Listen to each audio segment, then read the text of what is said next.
Hey guys, Commando AG here, and this video is going to teach you how to get the Diamond Assault Rifles the fastest. Now obviously I have the Diamond Assault Rifles, just got them today, they're awesome. So first tip, you have to get 100 headshots with every assault rifle, so you have to go for headshots.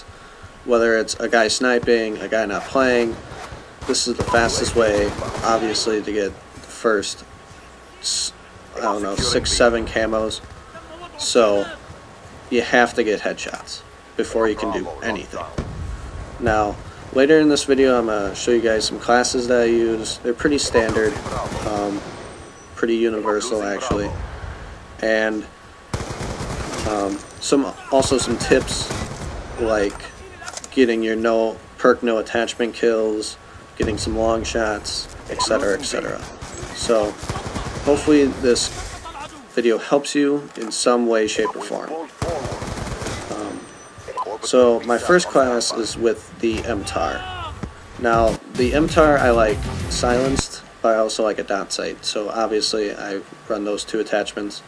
I always run a secondary because I always feel like if I do run out of ammo, I'm going to need some sort of backup.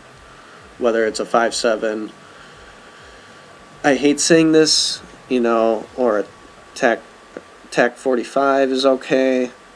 Cap 40, meh, that's kind of for noobs. B23R, kind of for noobs. Not the Executioner. Do not run the Executioner.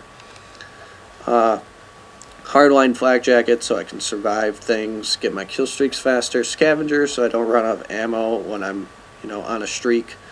And Engineer because I like seeing shock charges and not running into them, or claymores or betties and stuff. And I actually switched to claymores instead of betties because claymores are a lot better than betties because they're a lot harder to elude. You can't just lay down and survive them.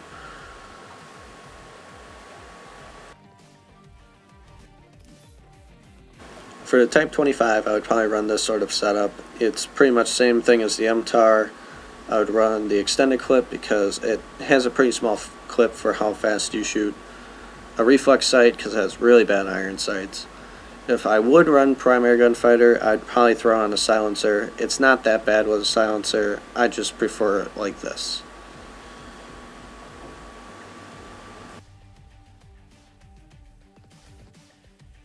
Now for the Swat, this gun is kind of weird because it is a 3-burst gun. I don't think you would need a dot sight.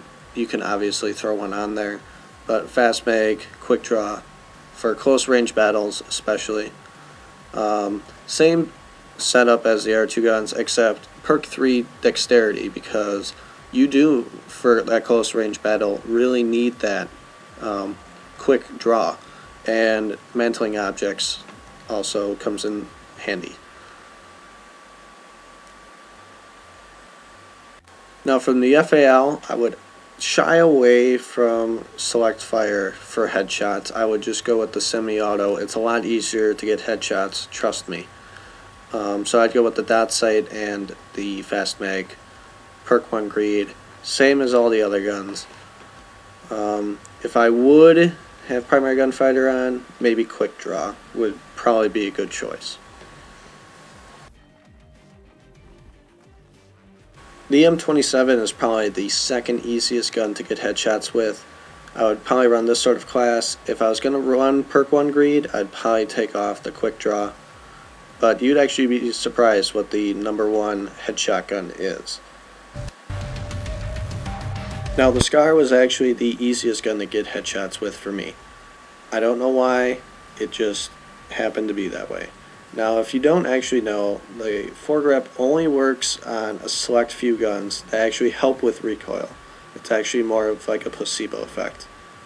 The Scar H is the one that actually helps the most, so I'd run this sort of setup with the adjustable stock. If I would add anything, it would be fast mag, if I was going to run primary gunfighter.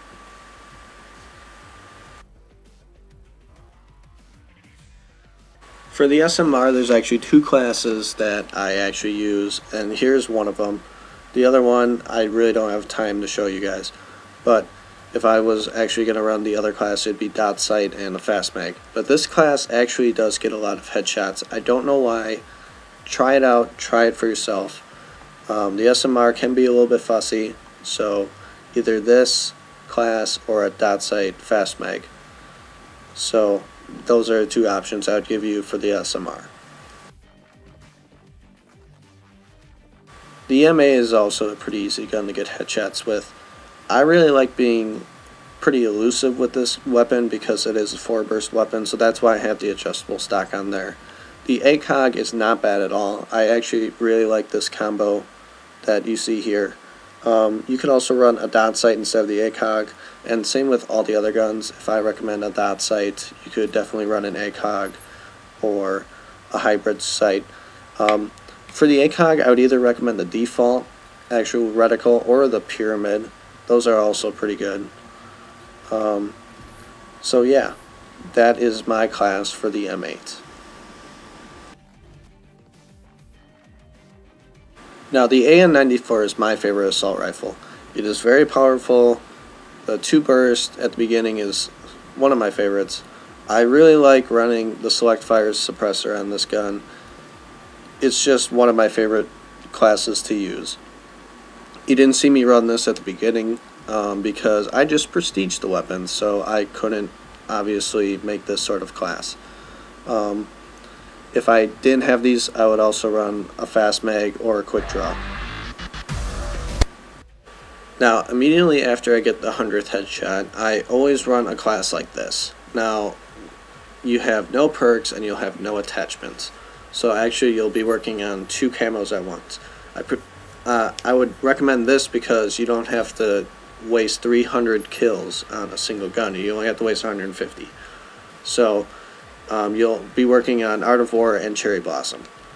Now, to use up the 10 points, you don't have any points on perks or attachments, so you have to run it on your secondary and your, well, tacticals. So I would just run secondary gunfighter, 2 attachments, can be any sort of secondary, and tactician, so I can have 4 stun grenades, because what's easier than killing someone that can't move? And especially protecting your back with shock charges. So this is the sort of class I would run. I would run it immediately because when you're running the 150 kills, you can also gain